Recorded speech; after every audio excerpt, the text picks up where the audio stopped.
Hello, ladies and gentlemen. Welcome back to Boy Ghost GG. Today we're checking out Tomb Raider: Legacy of Atlantis, the first preview from IGN.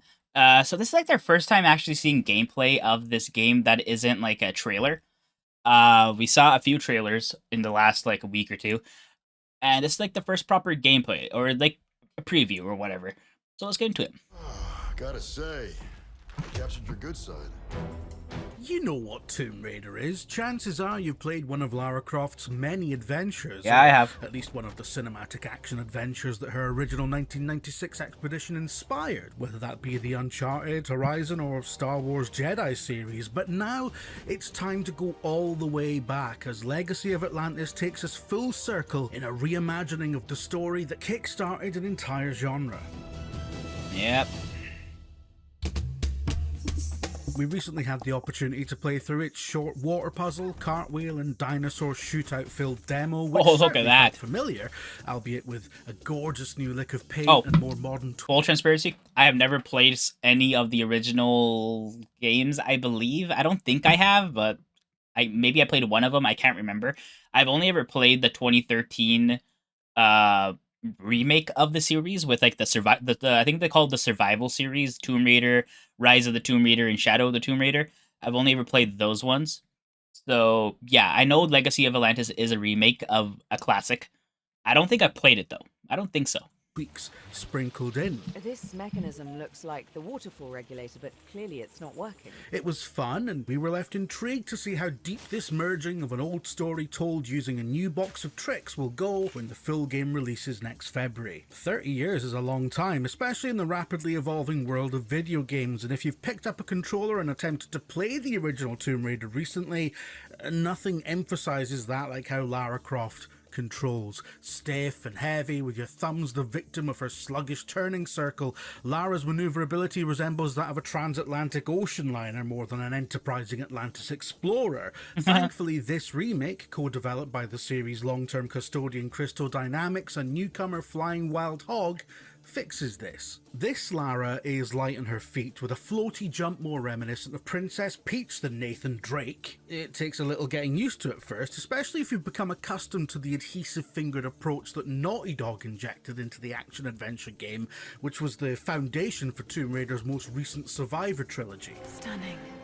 Yeah, Survivor Trilogy, that's what it's called. This Lara still clings on to some of the old school movement feel of the PS1 original, something that admittedly proved a bit of a struggle during the demo's early moments, but in time we found this freer feeling Lara enjoyable to control, even if her jumps did make us wonder if the Lost Valley in Peru had become some sort of zero gravity zone.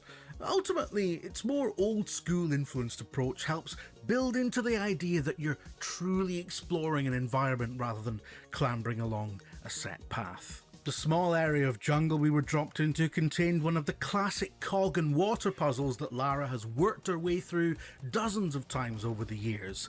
Using a full exploration suite of climbing, swimming, and grappling around a miniature sandbox, we went in search of the missing machine components that would unlock the giant gate blocking Lara's progress. Helpful here was the brand new grapple gadget that can be fired out of Lara's wrist, Spider-Man Nice. style. These are age-old puzzles design-wise, but made modern by smart additions like this grapple. Tweaks such as these really display Legacy of Atlantis' desire to be more than just a remake, borrowing from the likes of Crystal Dynamics' more recent trilogy and how it approaches Lara's toolkit. Decoration Nice. or spare part?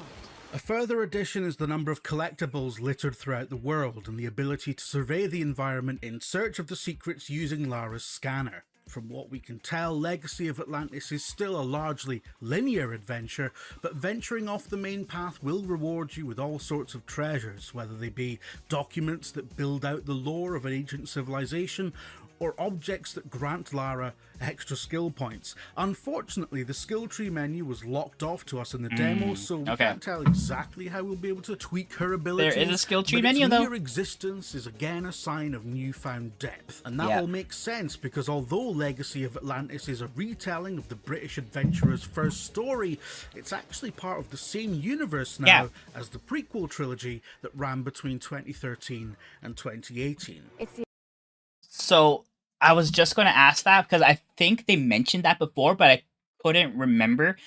So the 2013 to 2016, I believe it was, or 2018, the Tomb Raider, Rise of the Tomb Raider, Shadow of the Tomb Raider, the Survival Trilogy is considered a prequel in this universe. And now we're gonna get the older games that came out in 1996 and beyond. Those happen after that Survival Trilogy.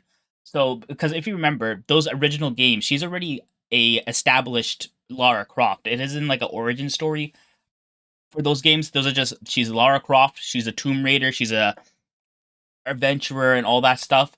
She already is.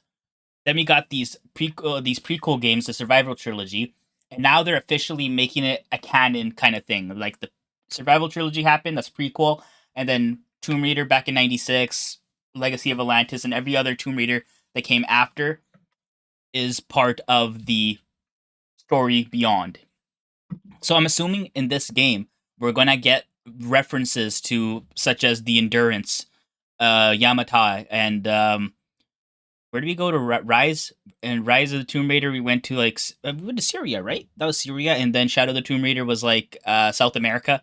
So we're going to probably get references to those games in Legacy. The only thing that makes sense to me now. This isn't her first rodeo, and she boasts the skills to show for it. This is best displayed in combat, of which we I love got a that. tiny I honestly taste love it. after stepping through the huge doorway opened up by Instead the of these being all like separate cog-finding trilogies, problem remakes, solving. they all It was on the other side it's that one we were story. welcomed by a gang of hungry velociraptors. Definitely some stuff a that's far going to more have to get vicious retconned in a resident way brew to make it than make Paddington Bear. proper sense, but Probably for the best though, because the thought of unleashing multiple rounds into one of Britain's most adorable imports would have probably led to a lot of crying.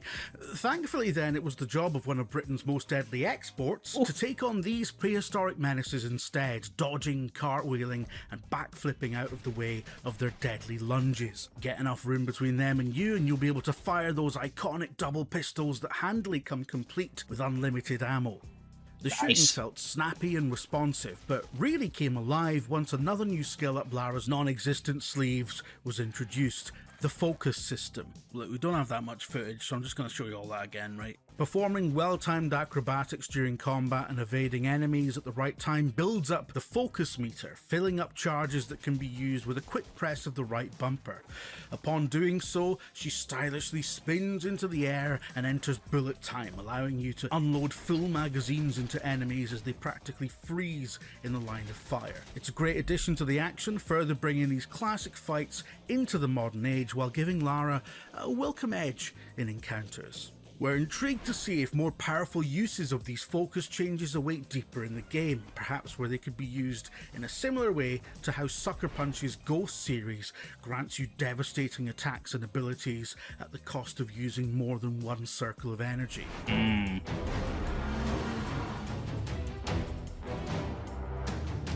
I can't wait to play this game. I haven't played a Tomb Raider game in a minute. Before we could experiment too much with Tomb Raider's own take on gun fu, a rude interruption was made as one of the series' most iconic moments took over the scene. Into the arena stepped a towering T-Rex, which made both Lara and her previous foes flee the scene with haste. We're having to use footage from Anniversary to illustrate this because we weren't given B-roll of the new T-Rex segment, but we can say the sequence has undergone a complete facelift, translating the primitive capabilities of the original PlayStation into something entirely more cinematic. Rather than a simple shooting affair, the scene now begins with a playable chase down a treacherous jungle pathway as Lara slides, swings, and clambers to escape its sharp-toothed maw. There's a great sense of peril in the cinematography and effective use of slow motion as Lara slides between the dinosaur's legs, mirrored by a great sense of muddled bewilderment and desperation in the voice of Alex Wilton Reagan, the latest actor to pick up the dual pistols. Oh, cool. And partway through this attempt, I had no idea who was playing our time Lara. with Legacy of Atlantis ended as Lara plunged into a river, her rope bridge escape route destroyed by the T-Rex. This cliffhanger concluded a short but varied look at what this latest reboot of Tomb Raider has to offer, and so far it feels like all the necessary ingredients are there. At its core, the design attempts to blend the classic feel of Lara Croft's movement with a more modern approach to combat and exploration. This figure they're worshipping, could it be Qualapec? What more could you ask for? We're looking forward to see how all that comes together when Tomb Raider Legacy of Atlantis arrives on February 12th, 2027 for PlayStation 5, Xbox Series X and S, PC, and Nintendo Switch 2. You could play it in the Peruvian jungles, imagine that. For more on Tomb Raider, why not check out our exclusive... Alright, ladies and gentlemen, there we have it. That is some good old Tomb Raider Legacy of Atlantis. Like I said earlier, I'm glad that they're connecting the different iterations of Tomb Raider together, with the Survival Trilogy being a prequel, and then this Legacy of Atlantis being the first game after the prequels, because it's the first game coming out since so long, right? 2018, I believe, is when Shadow came out, and it's now 2026. This is coming out 2027, so add another year to that. So that's the first game coming out, and it's a remake of the original. So it's their way of kind of having the prequels, then having the future iterations coming out, them remaking a classic to fit this new storyline, this new canon. And then we have Catalyst coming out in maybe late 2027, early 2028. I don't know if they're going to do Tomb Raider games in the same year, but if one comes out February and the other comes out like November, December, I think it could work. But yeah, this looks very good. It looks beautiful. Lara looks beautiful, like Jesus Christ. But Lara has always looked beautiful, so I can't really say anything about that. The gunplay looks fun. A lot more emphasis on the gunplay, unlike the Survival Trilogy. I would say I used the bow and arrow more than any other weapon in that game. Even when we got our pistols, our dual-wield pistols, like, that game was a lot more of a shooter. Those games. The trilogy was a lot more of a shooter. You guys got handguns, shotguns, assault rifles. You had your bow and arrow. Like, it was truly a survival game, because it required you to salvage for material, to upgrade your weapons and equipment and all that. Like, it's truly survival. We were always on the bottom of the totem pole, working our way up.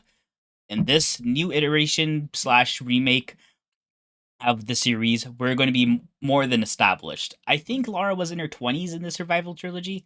I think she's in her 30s here, maybe hitting 40 soon. I don't know. I don't know how old she's supposed to be here. But she's much more established. She is much more at the top of the totem pole going into scenarios, I feel like. But yeah, this looked very interesting. It looks like a lot of fun. I can't wait to check it out in February. But till then, hope you guys enjoyed. I'll see you guys next time. Peace out.